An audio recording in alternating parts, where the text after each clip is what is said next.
is Sherri Jorgensen with Spiritual Crusade. Hopefully you guys can check out our website, spiritualcrusade.com. It'll help you with lessons or talks or teaching your family or your own personal study. There's a lot of goodness on there. But today I want to talk to you about the next part of Joseph Smith history, verses 27 to 65. And I have to say that as a young mom with little children, the part that illuminated to me is the same thing I want to talk about today in a little different light. But for me, it helped me understand the important part that I had in being a mom. And we'll review it right now, and then we'll go back later and talk about it again. But it says on here, verse 59, the same heavenly messenger delivered them up to me with this charge. So I felt like, okay, the Lord is telling me this for my children, that I should be responsible for them, that if I should let them go carelessly or through any neglect of mine, I should be cut off, that if I would use all my endeavors to preserve them until he, the messenger, should call for them, they should be protected. I had received such strict charges to keep them safe. And then I'm skipping a little bit, but for no sooner was it known that I had them than the most strenuous excursions were used to get them from me. And I have felt this so much as I always leaned on this, like, I am charged to be a mother. I have to do everything in my power to hold these kids tight and safe so that I can stand before God and say, I did my best. But then I could feel those pressures of school and friends and social media and just temptations just from all directions coming at my children. And I thought, oh, here we go. Every stratagem can be used, invented, resorted for this purpose. And then it said, but by the wisdom of God, they remained safe in my hands until I had accomplished by them what was required at my hand. Isn't that so beautiful as a parent to think about that charge that the Lord's given us, and then to take that responsibility and also to trust him to help us, to keep us safe. So now let's talk about, so you can apply that as a parent if you'd like to, but we can also talk about another thing. But in these verses, it talks about what Malachi said about Elijah. It said, behold, I reveal unto you the priesthood by the hand of Elijah the prophet before the coming of the great and dreadful day of the Lord. And he shall plant in the hearts of the children the promises made to the fathers, and the hearts of the children shall turn to their father. If it were not so, the whole world would be utterly wasted at his coming. Wow, what does this mean? There's only one word really changed. In Malachi, it said, and he shall turn the hearts of the children to the fathers. And here it says plant. So what's the difference between turning and planting? Well, we know that we have been President Russell Nelson has just asked us to study the Abrahamic promises and covenants and blessings that all go together, because we are that lineage and we are called to hold true to those covenants so that those blessings also will be ours. But we have a responsibility. We have a charge, a great responsibility. It was important enough that the angel Moroni came back 3 times and quoted the same scriptures to tell them this is so important. And so I was thinking about the difference between turn and plant. And I went back to Alma, because that's where you got the seed of faith. And it says you just need a desire. And so there in heaven, you can see it, all of people are working hard. The missionaries are serving and teaching people who never got a chance to know the Lord, to know Christ, to know Jesus Christ, and to love him. And they're doing their work. They're turning their hearts and they're working diligently. And I'm not exactly sure this is exactly what it means, but this helps me understand my role and what I need to do. And then he comes and restores us in the last days. And we now get to take it from a desire to a seed to a planting. We have a work to do. We have genealogy and we have lives to change.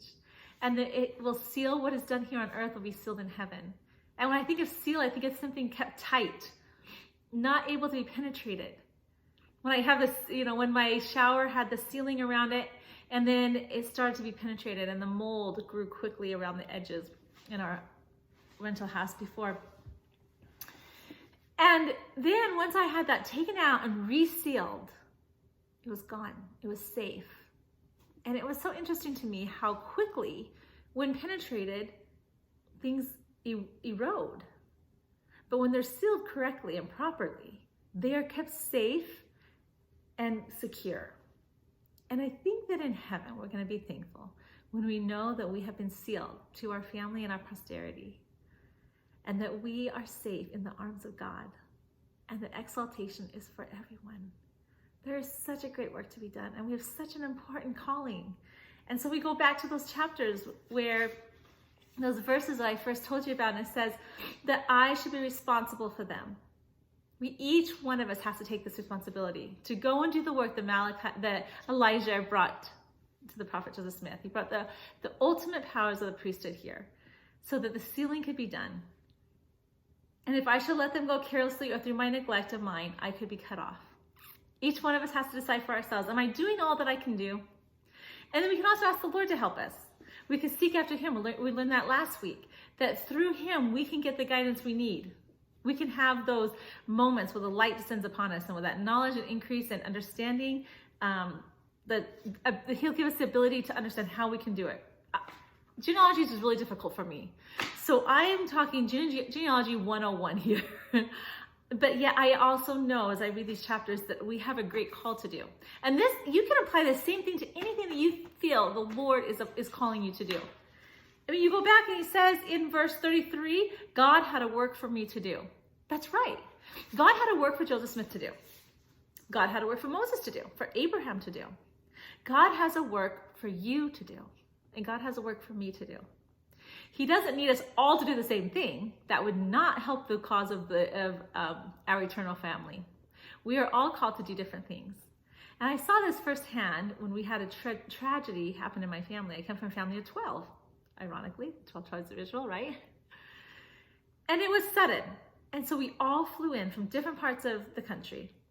And we met at this moment. And it was so fun because we didn't even talk about it. And yet each one of us took on our role. It wasn't a role that we discussed, but it was something that we had developed. There were strengths that we had developed over time. Maybe the Lord had developed those for us. That we could come together as a family and handle a really difficult situation and bring that faith and that light and that joy to the moments.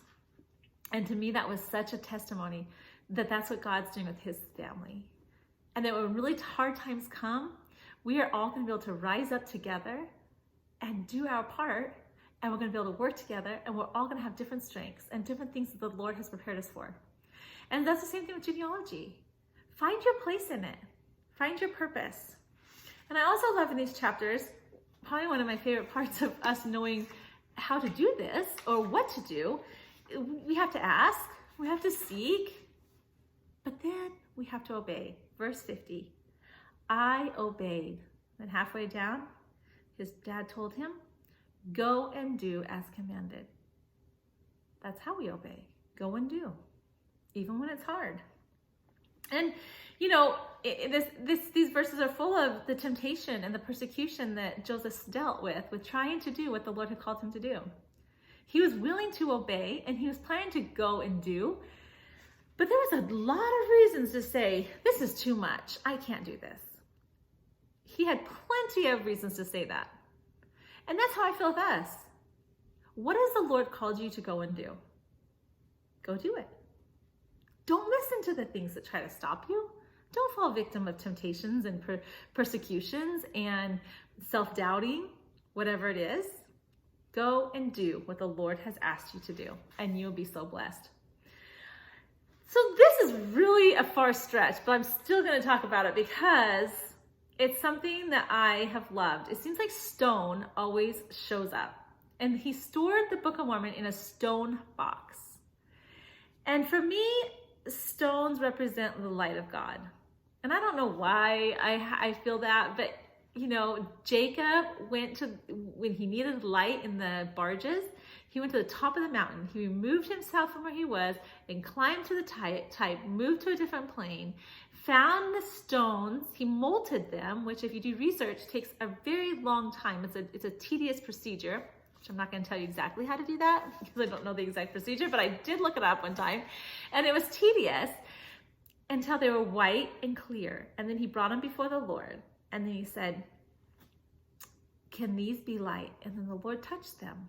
And every time I hear stone in the scriptures, I get goosebumps because I think we are able to have the light of God in our lives. We just have to climb the mountain to a different plane, put in a little egg work, go and do what he asks us to do, obey him, refine whatever needs to be refined in our life, and then say, I'm ready. You can shine through me. And another thing that I really liked in here was when it's talking about the gold plates. It says in 34, he said there was a book deposited, written upon gold plates, giving an account of the former inhabitants of the continent and the source from whence they sprang. He also said that the fullness of the everlasting gospel was contained in it, as delivered by the Savior to the ancient inhabitants. We too have those gold plates in our homes. Each and every one of us can have a Book of Mormon. We should have plenty of them and pass them out. We are given a charge to spread the fullness of the gospel so that everybody can enjoy the plan of salvation and the understanding of life after death, of feeling the Lord's love and enlightenment so they can get their ordinances and they can feel the line upon line, precept upon precept, the knowledge and increase of understanding that the Lord gives us. It is something that we are charged with, to go and spread the gospel, to spread God's love, to hold true to what we've been asked to do. And though Satan will do all that he can, we'll read it again, what will happen.